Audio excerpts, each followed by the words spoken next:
escrito de por qué se ha negado a ese terreno. Haremos que proceda este pedido. Adelante, señor ministro. Sí, muchas gracias, señor congresista, porque esto es una especulación, lo que digo. Es posible que sea eso, pero yo creo que sí es importante saber precisar y tener una idea clara de cuáles son las razones por las cuales no se podría avanzar en ese terreno en particular. Y finalmente, un tema más que quería agregar, señor presidente, es que nosotros también estamos trabajando, y es parte del trabajo del sector, las iniciativas de la Casa de la Literatura Peruana, ¿no?, que está cerquita, aquí atrás de Palacio de Gobierno, ¿no? Es una institución que pertenece al Ministerio y a través de la cual se difunde, promueve y fomenta la literatura peruana y facilita un espacio realmente muy estimulante. No sé, me imagino algunos de ustedes han estado ahí. Es muy estimulante y favorable para fomentar la lectura, ¿no? Y sus actividades son gratuitas, totalmente, están dirigidas no solo a escolares, sino a docentes, sus familias, al público en general. Está atendiendo en este momento a 1.200 personas diarias, ¿no? Y son casi, y tiene además un número muy grande de usuarios en sus espacios virtuales, ¿no? Tienes más de 800 actividades anuales pedagógicas, artísticas, de formación y de investigación. Tiene unas bibliotecas que están muy bien organizadas, una gran colección pedagógica de libros infantiles, ¿no?, y de literatura peruana. Tiene un programa de visita escolar muy interesante, tienes exposiciones permanentes que están muy bien curadas, ¿no?, y muy bien hechas. Yo los invito, por favor, a visitar la Casa de la Literatura Peruana. Está muy bien gestionada, muy bien administrada y es un excelente espacio de fomento a la lectura en particular para nuestros niños, nuestros jóvenes y la población en general. Eso es lo que quería yo informarle, señor presidente, y yo y mi equipo está aquí también. Si pudiera presentar, está la señora Cecilia Ramírez, que es la directora de Educación Básica Regular, y el señor Miguel Calderón, que es el director general de Educación Superior Tecnológica. Muchísimas gracias, señor presidente. Muchísimas gracias, señor ministro, por esta interesantísima exposición. Vamos a pasar ahora, como es el estilo de esta comisión, a hacer una sola ronda de preguntas. Le pedimos que tome notas para después irlas contestando una a una. Si algún congresista quisiera tomar la palabra. Congresista Cheput. Primero que nada, quiero felicitar al ministro Jaime Saavedra por su exposición, realmente muy didáctica, que creo que ha permitido que esta comisión se entere del trabajo efectivo que viene haciendo al frente de la cartera. Y reiterar la importancia que un ministro de Estado se presente al Congreso, lo felicito también por ello, pues esa es una verdadera caja de resonancia de sus logros, señor ministro, y de obviamente el trabajo que vienen efectuando al frente de su cartera. Yo tengo varias preguntas, una de las cuales, pero voy en aras de la invocación del señor presidente, voy a ceñirme a una de las últimas cosas que ha hablado, es dos preguntas puntuales. Una, en relación al terreno. Realmente nos preocupa en esta comisión que salga adelante este proyecto que tiene que ver con que el Conservatorio Nacional de Música tenga un espacio en el cual puedan desarrollar sus labores. Realmente creo que es muy importante para el país, más aún cuando en paralelo otros ministerios están hablando de las industrias culturales y también conocedores de que existe un espacio cultural vinculado a nuestro folclore que sirve como estímulo para que los alumnos se manifiesten en este tipo de arte, que no tengan un espacio hoy en día, realmente es preocupante. Nos gustaría saber cómo está manejando usted el liderazgo al frente de la cartera con la señora directora para que de esa manera se pueda tener cuanto antes un espacio ad hoc para esa vocación. Y el otro es, acabo de escuchar lo que usted ha mencionado sobre la Casa de la Literatura. La gran mayoría de los miembros de esta comisión somos lectores empedernidos y ahí tengo una confusión. Tengo entendido que el Sistema Nacional de Bibliotecas lo maneja el ministro de Cultura y en este caso la Casa de la Literatura está bajo su ámbito. Si es que se está desarrollando algún tipo de plan lector que así como están trabajando en la Casa de la Lectura, involucre también la fantasmal Biblioteca Nacional, pues yo cuando voy a la hemeroteca no veo niños. Y de verdad sería maravilloso que los niños, los escolares también conozcan lo que existe en nuestra Biblioteca Nacional en materia de promoción de la lectura y todo ese tipo de inquietudes. Gracias, señor presidente. Muchísimas gracias, congresista Cheput. La palabra el congresista Villanueva. Gracias, señor presidente. Un saludo al ministro de Educación. Solo una referencia. Ha hecho al finalizar su presentación que la Casa de la Cultura es una institución que pertenece al ministerio. Sería bueno que funcionase todos los días, porque hace poco tuve la oportunidad de visitar un día lunes y no atendían, así que sería bueno que se extienda tal atención. Ha hecho una exposición respecto de las tendencias de la educación en relación al arte, pero yo encuentro ahí algún déficit, ¿no es cierto? Porque cuando hablamos de cultura y arte, hablamos de un todo integral. Me estoy poniendo a pensar en Cusco, que es el departamento al que represento. Cuando estudiamos historia del Perú, estudiamos todo el conjunto, todas las culturas del país, todo el desarrollo. Pero para lograr un grado de identidad que permitiésemos conocer más de cerca la historia del Cusco, estudiar Machu Picchu, lo que representa Machu Picchu, el centro histórico del Cusco, su formación, la historia y lo que representa no solo para la cultura ni solamente para el patrimonio, sino que puede recoger en sí misma las bondades, el proceso que significa esa como expresión del arte misma, no solo como cultura, sino como arte, porque cuando uno evalúa de cómo se construye cada uno de los muros de Machu Picchu, encuentra que no solo es una expresión constructiva propia de una tecnología, sino de una interpretación, una cosmovisión, expresión misma de la interpretación de la naturaleza, y que continúa con la formación, de modo impregnado con la naturaleza. Esa no puede ser solo una expresión tecnológica, es una expresión eminentemente artística. Entonces, tendría, ¿no es cierto?, el Ministerio de Educación que promover no solamente la historia general del Perú, sino para todos los departamentos que tienen sus propias expresiones culturales, artísticas, introducir el curso de historia propia para forjar sus propias raíces, para conocer sus propias raíces y generar un espacio de identidad que le permita seguir construyendo su propia historia. No en términos generales, esto no lo permite la historia general. Si nosotros lográramos identificar currículas que nos permitiesen adentrarnos con el estudio de nuestro propio suelo, nuestra naturaleza, compenetradas con el proceso histórico, obviamente esto podría darnos mejor perspectiva, ¿no es cierto?, del ciudadano identificado con su propia realidad, con su propio decurso, para seguir construyendo no solamente el presente, sino fundamentalmente el futuro, culturalmente hablando. Así que le pediría muy especialmente que estudie esta posibilidad. En el caso de todos los territorios, somos un escenario nacional constructor de una civilización que como muy pocas en el mundo. Así que tenemos muchos antecedentes. Estudiar tecnológica, cultural y artísticamente cada uno de los elementos que contribuyeron a la admiración del mundo, en el caso no solamente de los muchos patrimonios, no por lo que somos hoy día, sino por lo que fuimos, tendría que ser una base muy importante para saber que los cusqueños, que los peruanos fuimos capaces de construir lo que tenemos, por lo cual somos admirados, pero hoy en el momento tenemos que alcanzar ese nivel para seguir siendo admirados y para poder equipararnos en un mundo globalizado con las otras sociedades que hoy día aportan con tecnología, con las distintas inventivas, la electrónica y demás, ¿no es cierto?, a los peruanos, para equipararnos, para ponernos a la altura de las circunstancias mundiales hoy día. Ese es un periodo muy especial, señor ministro. Y quisiera extender acá una preocupación que tenemos los peruanos, diría, porque en las visitas que he ido realizando a mi departamento, hace 2 semanas en que se celebraba el aniversario de un instituto agropecuario, me decía la directora, en un desfile de aniversario además, mire, tenemos el siguiente tema.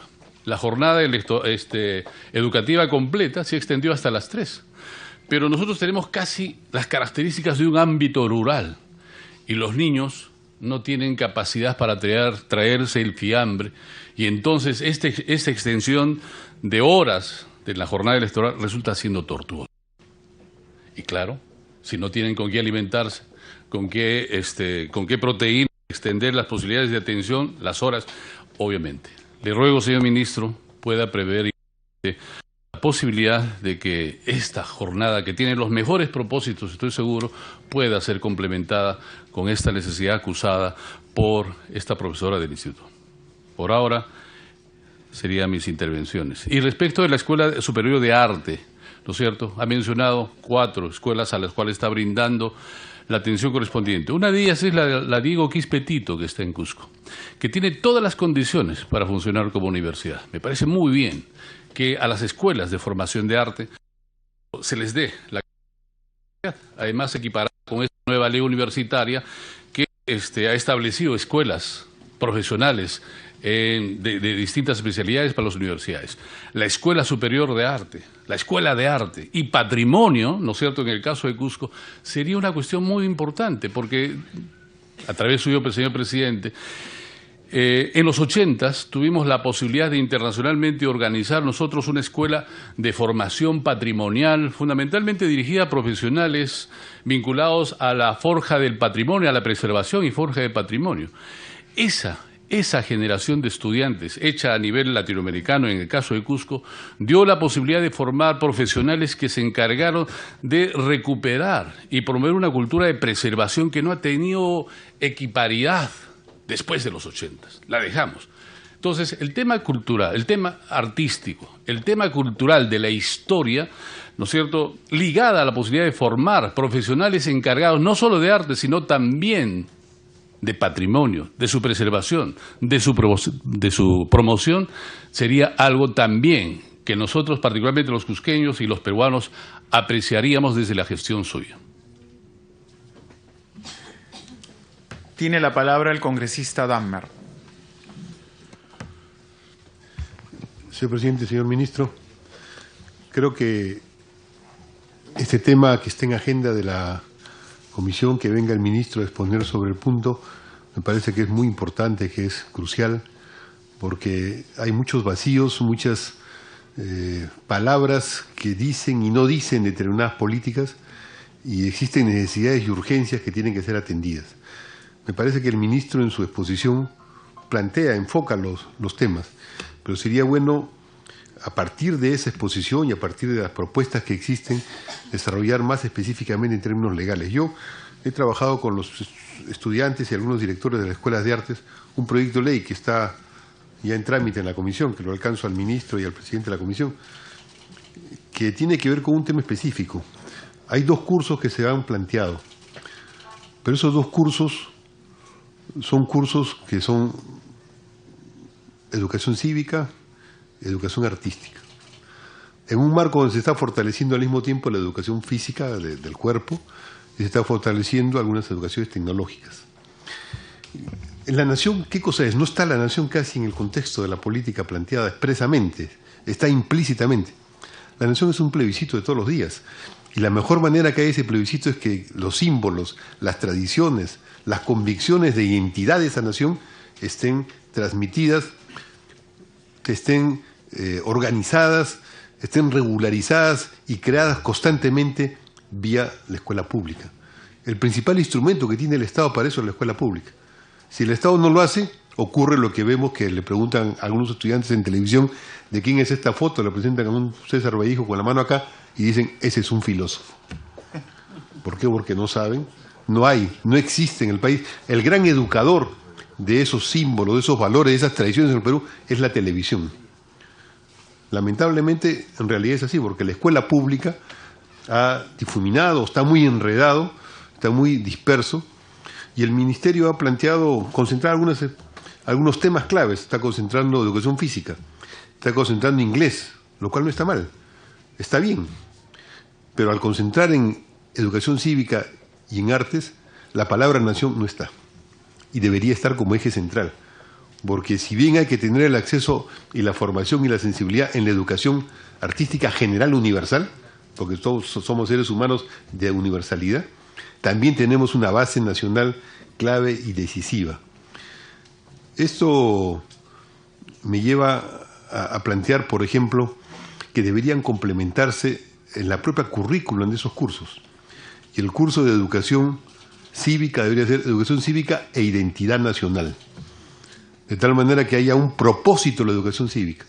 y es que conozcan cuál es nuestra historia, cuál es nuestra base civilizatoria, cuáles son de verdad nuestras tragedias o nuestros héroes o nuestros grandes desafíos o victorias. Igualmente en el caso de la educación artística, el arte es universal, el arte es de todo el ser humano. Por lo tanto tenemos una cultura nacional, vincularlo con la cultura nacional, de manera que sea expreso la educación artística con la comprensión de la riqueza de nuestra cultura nacional, que es plural, que es diversa, y que ahí está justamente en esa diversidad su riqueza. De ahí que cuando se plantea, dice el ministro ahora en su posición, 3 horas es lo que debe, yo había planteado en mi proyecto de ley no menos de 2 horas, porque se estaba incrementando los de matemática y otros, pero no se hablaba mucho de la parte artística y educación cívica. Me parece muy bien. Creo que eso nos puede ayudar en la comisión a terminar un proyecto de ley que complete varias de las propuestas que están planteadas y con darle al Ministerio justamente una normatividad que lo que son propósitos se conviertan en leyes y en obligaciones. También respecto a la formación de las escuelas superiores de arte. Tenemos un registro, hemos conversado, hemos tenido varias reuniones con los directores y alumnos de estas escuelas, ha habido varios foros donde hemos discutido el tema, y resulta que hay pues un divorcio entre el espíritu artístico, el espíritu soñador, el espíritu creativo, y además de acuerdo a cada localidad o circunstancia de estas escuelas y sus posibilidades efectivas. Primero en su propia formación, se necesita más recursos, más tiempo, y en algunos casos en entidades artísticas se necesita garantizarles su local real. Por ejemplo, el conservatorio no podemos estar varios años más viendo dónde se hace. Debería haber una decisión ya del Estado, es decir, se hace acá y se proyecta, porque si no siempre va a haber un problema de que va a faltar presupuesto. Si no hay una decisión no va a salir. Esa es la evaluación que creo que compartimos todos, hasta el propio ministro. Entonces creo que una ley declarando que eso es necesario que se haga ya sería, o que se incorpore una ley de esta para la formación, para la educación artística, para la formación en la cultura nacional, la educación cívica, se requiere decidir sobre algunos temas. Uno de ellos es el tema del conservatorio, que es una forma emblemática de conjugar diversos aspectos artísticos y ponerlos como elementos que arrastran, que incentivan al conjunto. También el resultado con los que salen de las escuelas superiores de arte. Hay escuelas superiores de arte públicas y privadas, hay diversos tipos de formación. Y el Ministerio debería, lo plantea en su propuesta, en el proyecto de ley también lo planteamos, hacer un curso de capacitación en la parte docente, no en la parte artística, sino en la parte docente a los que son egresados, y que ellos son los que vayan a dictar esos cursos, ¿no? Y eso le daría cantidad de personas que pueden apuntalar esta mejora de la educación artística y cultural en los colegios, tener además un trabajo, pero tener donde ejercen su actividad complementaria, que es la actividad de docencia, pero la complementan con el hecho de ser artista, de participar en la actividad artística. Y por último, existe algunos aspectos normativos que están de alguna manera recogidos en apoyos, por ejemplo, los apoyos en becas, que está bien, pero es casi como un proceso de buena voluntad. No hay una norma que garantice que determinado porcentaje de alumnos, que determinado tipo de escuelas, que determinado tipo de actividad va a tener necesariamente un compromiso del Estado de garantizar una base económica. Si no hay esa formalización, va a quedar en una declaración de buena voluntad. Porque generalmente siempre al final hay problemas presupuestales y quien paga el pato son las actividades artísticas y culturales, son los últimos que se cubren.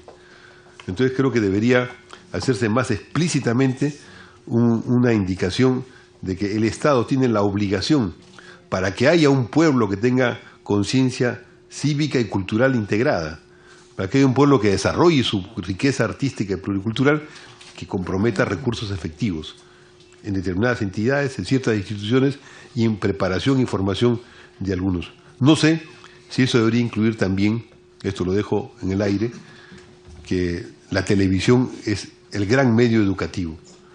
No sé si de alguna forma debería de manera más explícita la televisión del Estado, no hablo de la televisión privada, la televisión del Estado, ser un instrumento efectivo. Y algo se está haciendo. Hay algunas iniciativas, pero son casi de buena voluntad. Debería haber un mecanismo regular institucional donde participe la sociedad en su conjunto. Esté el Ministerio de Educación, pero estén también los colegios profesionales, estén también los diversos institutos de enseñanza y todos tengan la posibilidad de incorporarse, porque lamentablemente en la educación actual, y creo que todavía la televisión pública tiene eso, el rating es el que define si se mantiene o no un programa. Lo que debería definir, en algunos casos de la educación pública del Estado, no es el rating, sino la capacidad de transmitir la creación de una conciencia colectiva como país, como patria. Por eso creo que sería conveniente que a partir de la exposición del ministro y de otros proyectos que puedan existir, que esta comisión se aboque a tratar de resolver en términos legales, legislativos, una propuesta que creo que hay base para que haya una concordancia general y que sea un instrumento para lo que se está planteando. En la exposición del señor Coya se habló del próximo canal cultural, ahora que van a tener 4 frecuencias las televisoras, y yo creo que coincido amplísimamente contigo, Manuel, en que sí debe haber un canal educativo. Sobre el tema del terreno del conservatorio, me voy a ocupar personalmente de saber hoy mismo por qué no se ha aceptado ese terreno. Aquí he puesto yo mi nombre y ustedes han acogido mi propuesta. Queremos que el conservatorio se empiece a construir cuanto antes. Para eso también tengo que preguntarle si ya hemos hecho algo para incluir el local del conservatorio en el presupuesto del año 2017. Porque como dice Manuel, hay que tomar la decisión ya. Me ha gustado mucho la parte de la educación cívica, porque de ahí sale todo. La educación cívica es la cultura del bien obrar, es la cultura del amor a la patria, es la cultura de la historia, de los símbolos, de todo lo que provoca en el educando la autoestima. Yo soy, yo puedo, yo sé. El día que nosotros en el Perú contemos con chicos que salgan seguros de su quinto de media de esto, no dudo de un gran futuro profesional. Señor ministro, decirle a título personal que estoy presentando una ley porque usted conoce mi vehemencia con el tema de la música, porque se están dictando maestrías en universidades privadas en música, y yo estoy fabricando una ley que ya he presentado a la bancada para elevar al Conservatorio Nacional de Música a la categoría de universidad. Quiero creer que no han aceptado este terreno porque no se adapta a nuestro sueño de tener una Universidad Nacional de la Música. Si es por la ocasión, coincido contigo, Juan, de que es inaceptable. Quiero conocer... ¿Interrupción? Ah, ya, ok. Quiero conocer su postura sobre este proyecto de ley en el que tengo tanta ilusión de que el Conservatorio Nacional de Música pueda dictar maestrías en música. Se lo digo ahora ya como músico. Nadie está en mayor capacidad que esta institución para impartir maestrías, ¿no?, en el sistema educativo estatal. Estas son mis inquietudes. Cedo la palabra por orden, primero al congresista Morales y después al congresista Albrecht. Gracias, presidente. Saludo a los colegas congresistas. Perdón, discúlpame. Gracias, Víctor. Está con rinitis el oído a veces. Ya. Congresista Morales. Bueno, saludar a la representación nacional por intermedio suyo, presidente, y también al ministro que está hoy acá. Lo primero es que de esta exposición nosotros hemos podido ver que hay muy buenas intenciones, se ve, ¿no?, un trabajo, pero hay algunas cosas que quisiéramos sugerir, señor ministro. La primera es de que nosotros hemos estado ya en conversaciones o viendo que el ministro de Cultura, por ejemplo, a través de la Dirección Desconcentrada, está realizando las llamadas mesas magisteriales en este tema del Bicentenario 2021. No, nosotros creemos, y desde Ayacucho lo hemos venido trabajando acá también, creemos de que este tema del Bicentenario al 2021 debe dar marco a algo más. Claro, de Ayacucho nosotros impulsamos el Bicentenario 2024. En ese tema creemos de que debemos comenzar a construir una identidad nacional, casi en lo que se decía hace rato aquí por algunos colegas. Y esta identidad nacional parte precisamente, señor ministro, por comenzar a construir una currícula escolar inclusiva, que incluya a los educandos, a los estudiantes de las zonas rurales. O sea, comenzar a escribir su historia y comencemos a sincerar nuestra historia. Porque lo que hemos visto hasta ahora, y concuerdo con Manuel, lo que hemos visto hasta ahora es que el tema histórico de nuestros antepasados, nuestro pasado glorioso, como lo que tenemos en diferentes regiones, el caso de Ayacucho, Huari, no se conoce, señor ministro. Va a pregunta a un universitario y no tiene la menor idea de quién es el personaje que le están mostrando frente. La historia se construye con signos y símbolos, personajes importantes. Y esta no se ha trabajado y eso ha sido un descuido. ¿Por qué? Porque nos estamos concentrando en que los estudiantes deben salir para postular a universidades o institutos.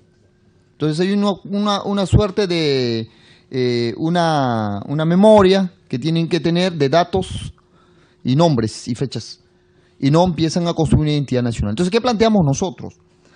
Creemos de que debe comenzar a escribirse en este tema más o menos como lo que van haciendo los maestros con estas mesas magisteriales, qué sé yo, comenzar a revalorar las identidades de cada una de esas regiones y a escribir sus propias historias. Esa es la idea. Entonces, por ejemplo, en el tema del Bicentenario, Cangallo acaba de celebrar su jura de la independencia. Huanta lo hará la siguiente semana, ¿no? Y todo el mundo hace la jura en función a sus propias historias, pues, y su participación en ese proceso histórico que ha sido de mucho valor para nosotros y que el 9 de diciembre de 1824 se sellara en la pampa de Ayacucho, Laquino. Pero todo ese proceso termina siendo una cosa aislada, suelta, y cada uno cree, no se construye la identidad nacional. Y ahí hay un tema importante, señor ministro, que nosotros sugerimos, de que estos saberes locales, históricos locales, empiece a ser parte de una currícula escolar inclusiva. Y comencemos a construirlo con esos maestros que se encuentran trabajando cerca con los estudiantes. Porque nosotros tenemos una nación imaginada, algo que se nos ha dado y, bueno, no construimos desde la realidad misma, ¿no? Entonces, esta comunidad imaginada necesita construir la verdadera historia a partir de sus actores locales. Entonces, cuando uno llega a Ayacucho, cree que las cosas estaban ahí, ¿no? Así nada más. Y muestra de ello son cuando se conversa con estudiantes. Estudiantes tienen fechas y horas y estadísticas, pero no tienen procesos históricos completos, armados a partir de su imaginario, de su realidad. Ese es un tema importantísimo, señor ministro, que nosotros sugerimos que se incluya en la currícula netamente estudiantil, inclusiva, a partir de esos maestros que van trabajando en ese tema. Y la otra parte es el tema de las universidades, ¿no? Las universidades terminan siendo centros o fábricas, ¿no? de profesionales. Aquellas que no terminan siendo centros de conocimiento. Y ahí yo me uno a lo que dice el presidente de la comisión. En las universidades no se está tomando en cuenta, o por lo menos no existe una universidad, y por lo menos como tal, de música, que en otros países las hay, de artes, que las hay. Entonces, aquellos que tenemos vocación artística, musical, por nuestros orígenes de nuestra tierra y también de nuestra propia familia, termina siendo no una profesión que puede ayudar a revalorar una identidad nacional, a construir un aparato nacional, sino termina siendo simplemente algo más de. Y hay jóvenes que pueden hacer una vida completa, hay chicos que pueden hacer una vida completa en el arte y podemos presentar grandes músicos de este país, y no lo tenemos. Entonces, me auno a lo que dice el presidente, que nosotros creemos de que debe de una vez existir una universidad nacional de música y de arte en el Perú. Y ahí podemos canalizar lo que nosotros vemos desde esta comisión. Y yo de esta comisión, le digo a través suyo, señor presidente, al ministro, casi nunca hemos entrado en un debate polémico de oposiciones, sino más bien siempre de voto consensuado, a pesar de ser multipartidario, ¿no? Y eso es porque amamos el arte, amamos la música y creemos de que esto debe seguir construyéndose, y también la identidad nacional. hago votos por esa universidad, señor presidente, y hago votos para que podamos ver de otra manera el arte y la ciencia en el Perú. Muchas gracias. Bueno, tengo que decirlo, aunque ya no hay tiempo, tengo que decirlo de nuevo, esta es la maravilla de la Comisión de Cultura. Aquí estamos todos por el arte, aquí estamos todos por el amor al Perú, aquí estamos todos por el desarrollo. Pero se nos acaba el tiempo, Víctor. Te cedo la palabra brevemente porque el ministro tiene que contestarnos. Sí, muchas gracias, presidente. Gracias a los señores congresistas.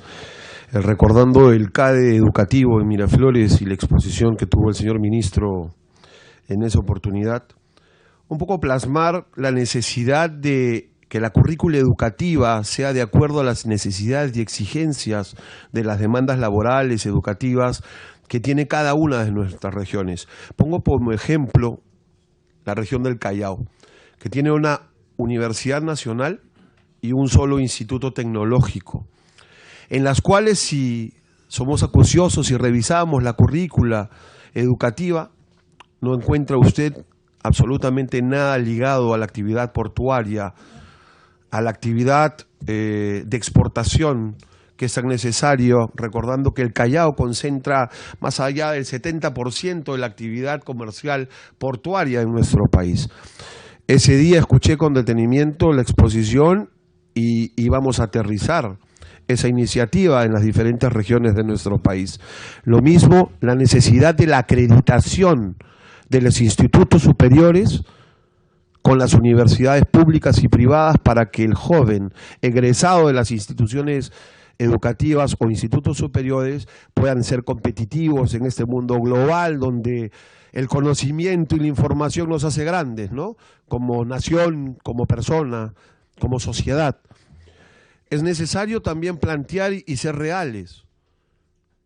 Ampliar la currícula educativa en la educación primaria y la secundaria con respecto al arte, la cultura, la educación cívica, la educación física, requieren no solamente crear las plazas, sino también tener el presupuesto económico para garantizar la remuneración a estos maestros. Usted lo ha manifestado el día de hoy.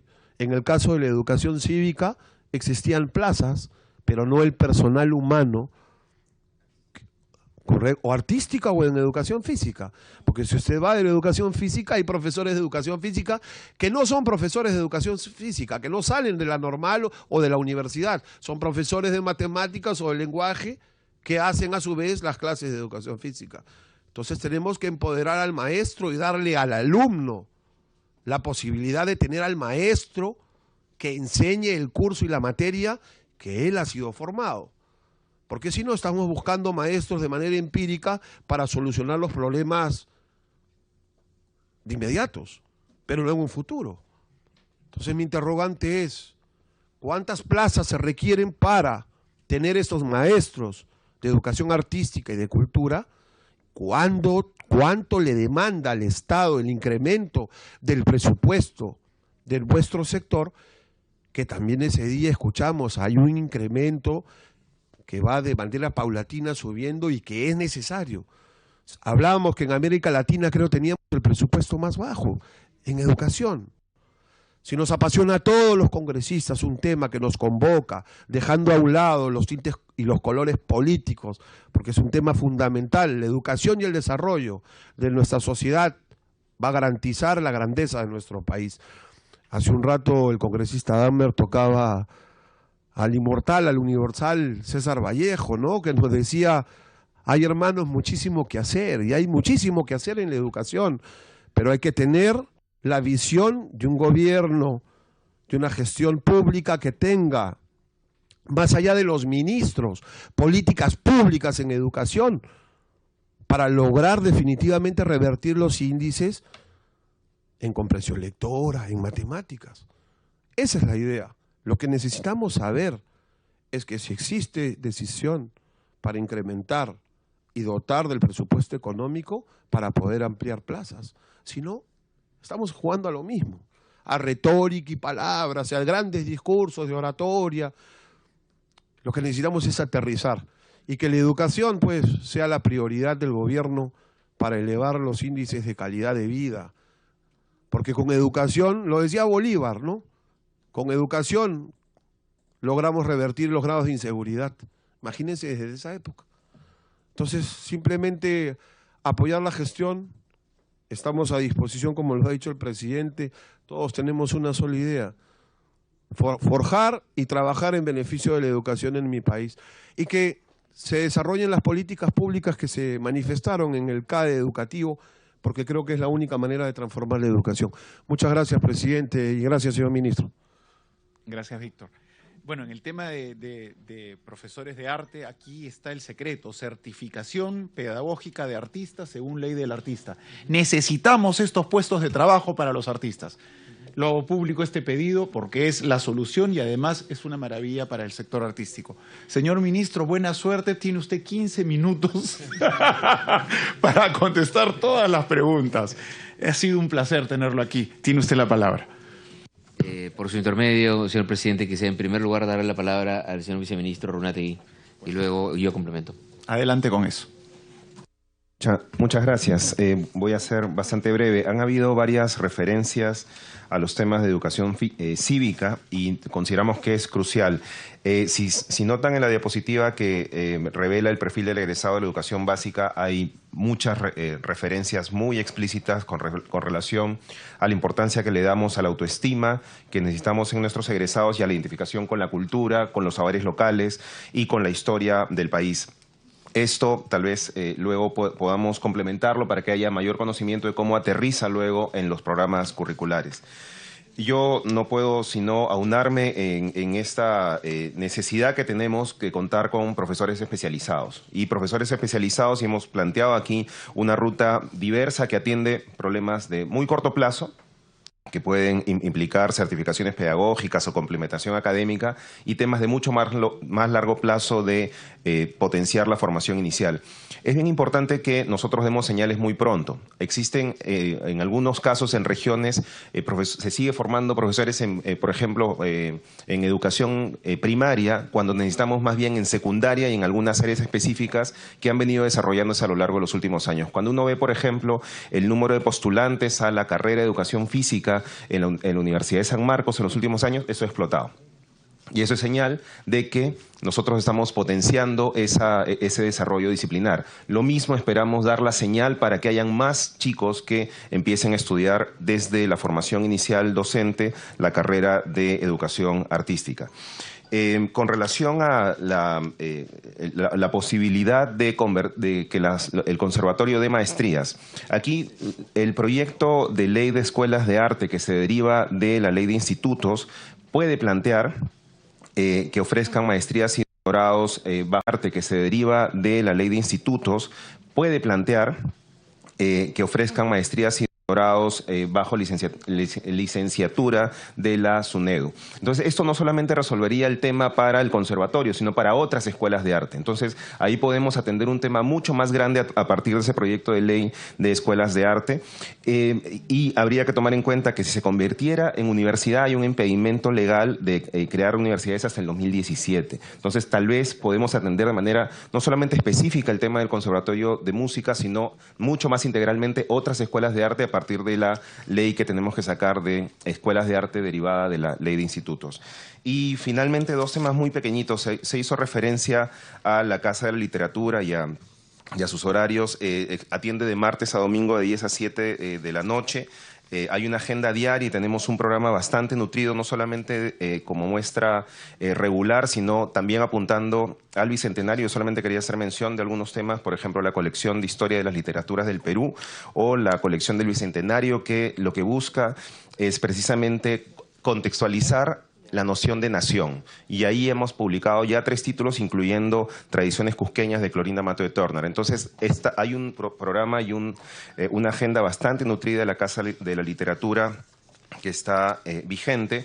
Y finalmente se hizo referencia a la televisión, a los medios de comunicación y cómo podemos también hacer una articulación. En este momento, y digamos tomando también nota de la necesidad que tendríamos de tener mayor presencia en la televisión pública, tenemos 3 programas de radio y televisión. Hay un programa que se transmite por Radio Capital, que se llama La Buena Educación, que básicamente atiende como consultorio pedagógico para padres. Esto se da los sábados de 9 a 10 de la mañana y tiene una audiencia de más de 180.000 personas. Tenemos un espacio en Canal 7 en el programa diario que se llama Bien por Casa, que se da a las 11 de la mañana, que tiene alrededor de 12 o 15.000 televidentes a diario. Y tenemos un programa también que se llama La Escuela del Aire en Radio Nacional, que esto es bien importante porque se da los domingos a las 9 de la mañana y principalmente la audiencia es en zonas rurales. Entonces ahí estamos atendiendo diferentes públicos, pero tomamos nota de los planteamientos que se han hecho en esta comisión. Bueno, definitivamente creo que el de Radio Nacional los domingos es el más valioso de los 3 que ha mencionado y queremos más. Señor ministro, le doy la palabra, por supuesto, y después le voy a invitar a que se quede un ratito para cerrar juntos la sesión. Ya, perfecto. Muchísimas gracias. Hay varios temas que quería tocar. Reiterando el tema que mencionaba el viceministro sobre educación cívica, ¿no? Nosotros, eso es parte, como ustedes ven en ese gráfico que mostré, de todos los distintos, digamos, competencias que nosotros queremos de nuestros estudiantes. Aparte de los temas de apreciación artística y cultural, está el tema de educación cívica, que son un conjunto, en verdad, de áreas en las cuales tenemos que trabajar, que va desde el tema de la identificación de los chicos con la importancia de una vida democrática, la identificación de sus deberes y de sus derechos, de ambos, y a veces prefiero poner primero sus deberes, ¿no?, antes que sus derechos, que es algo que a veces digamos, no le damos el balance adecuado, ¿no? Y también es el tema de el poder avanzar en un análisis crítico de nuestra historia y de las etapas de nuestra historia, ¿no? Y por un lado es el tema de conocer los procesos históricos, conocer nuestros héroes, conocer lo que ha pasado, pero también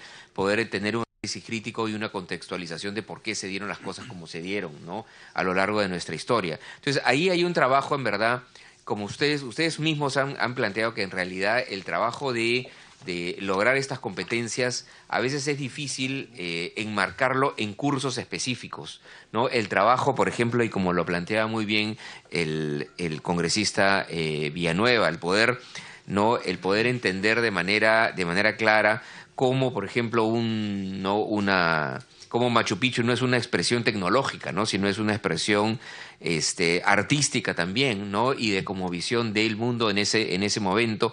Es algo que no es parte del curso de historia nada más, sino es parte del curso de historia, es parte del curso de cívica y es parte del curso del arte también, ¿no? Entonces, por eso en la secundaria, y por eso siempre insisto que el trabajo de nuestros profesores hoy día en secundaria es cada vez más difícil, ¿no? Es tener que trabajar de manera conjunta en las distintas áreas curriculares, ¿no?, como parte de un proyecto en el cual, si nosotros trabajamos el proyecto sobre qué significa Machu Picchu, ¿no?, tienen que trabajar los profesores de esos distintos cursos.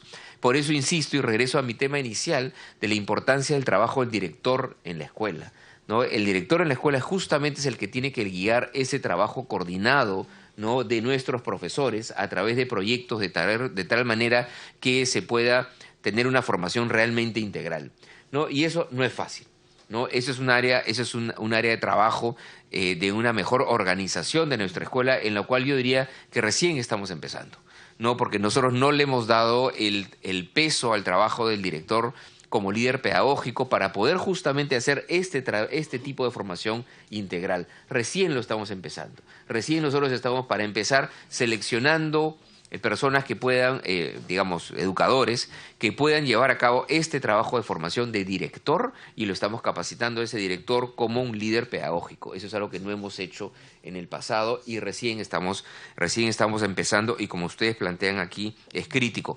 Ahora, a veces nos dicen, bueno, pero realmente no está la formación cívica, ¿no?, en el currículum. Y yo diría, siendo bien honestos, ¿no?, yo creo que hemos avanzado la mayor parte de lo que se tiene que avanzar en el papel, ¿no?, en términos de lo que está en el currículum, en términos de lo que está en nuestros textos, en términos de lo que está en las sesiones de aprendizaje, que, como yo decía, todavía no las tenemos para formación artística, pero sí las tenemos para los otros cursos. Pero quizás es más fácil avanzar en el papel que avanzar en las mentes de las personas. ¿no? Y donde tenemos que avanzar justamente es en la mente de nuestros maestros, ¿no? Y eso es lo más complejo. Por eso también otra iniciativa que es crítica es el trabajo de toda la reforma que se está haciendo, no lo hemos presentado en detalle acá, de la formación en servicio de nuestros maestros, ¿no? Siempre se ha invertido en capacitación de nuestros maestros, pero no de los quienes ya son hoy día, quienes ya están en el aula. Pero estamos nosotros modificando a partir del próximo año de manera, de la manera como organizamos los procesos de formación en servicio de nuestros maestros, de tal manera que estén en función de las necesidades, han estado más en función de la oferta que existe. No existe una oferta de cursos y entonces, bueno, ustedes tómenla y vean qué es lo que ustedes necesitan. Y eso tiene que ser al revés, tiene que ser esa formación en función a las necesidades de los profesores, y por eso otra vez el rol del director para la identificación de esas necesidades diferenciadas de nuestros maestros. Paso a un par de temas más que ya tienen que ver, otro regreso al tema. A veces uno se cruza entre el tema educativo y el tema de formación artística aquí. El tema del plan lector es extremadamente importante. Nosotros ya hemos reactivado el plan lector para estimular la lectura en inicial, primaria y secundaria, ¿no? Y nosotros ya tenemos que los chicos tienen que leer un determinado número de libros de literatura seleccionados y algunos opcionales seleccionados por los chicos en cada uno de sus niveles. Y el trabajo de articulación con la Biblioteca Nacional recién está empezando. No hemos tenido un trabajo articulado en el pasado. Hemos empezado a tener reuniones con ellos para ver de qué manera es que ellos nos pueden apoyar y de manera descentralizada también en potenciar este plan lector. Esto requiere a veces inversiones que son, que uno piensa que pueden ser pequeñas y no tan importantes, pero que lo son. Nosotros el año pasado ya se han repartido bibliotecas escolares a todas las escuelas de primaria y secundaria. Pero en verdad, e inicial también. Pero en verdad cuando digo bibliotecas, estoy siendo incorrecto en el término, porque lo que les hemos repartido es los libros. Pero tener libros en la escuela no es lo mismo que tener una biblioteca en la escuela, ¿no? Los libros están, pero yo voy a la escuela y efectivamente los libros están puestos así en un estante, ¿no? Y eso no es estimulante para la lectura, ¿no? Para que el chico efectivamente utilice esos libros, los tienes que poner en un espacio completamente distinto, un espacio más lúdico, más informal, que el chico puede estar sentado en el suelo leyendo, ¿no? Y que los libros estén puestos de una manera que sea accesible a los chicos. Eso no lo hemos hecho todavía, ¿no? Y para poder hacer eso vamos a tener, uno de los planes que tenemos es llamar a la empresa privada que nos ayude, porque son inversiones relativamente pequeñas, no son inversiones que nos pueden costar 15.000 soles, ¿no? En una escuela, la escuela lo único que tiene que hacer es poner el ambiente, ¿no? Y alguien 15.000 soles puede acondicionarlo, ¿no? De la manera que la estoy planteando. Hacerlo eso de manera centralizada en los 50.000 locales escolares en el país sería muy complicado, ¿no? Logísticamente complicado, aun cuando tuviéramos los recursos. Entonces, ahí vamos a tratar de jalar de tener recursos, la participación, mejor dicho, de la empresa privada, que puede decir, oye, mira, tú encárgate de estos 2 colegios, tú encárgate de estos 3 colegios, y así ir avanzando poco a poco en que esos libros, que ya los hemos repartido, ya los hemos comprado, hemos gastado cientos de millones de soles en tener esos libros, y eso está bien, se conviertan en espacios de lectura, que no es lo mismo.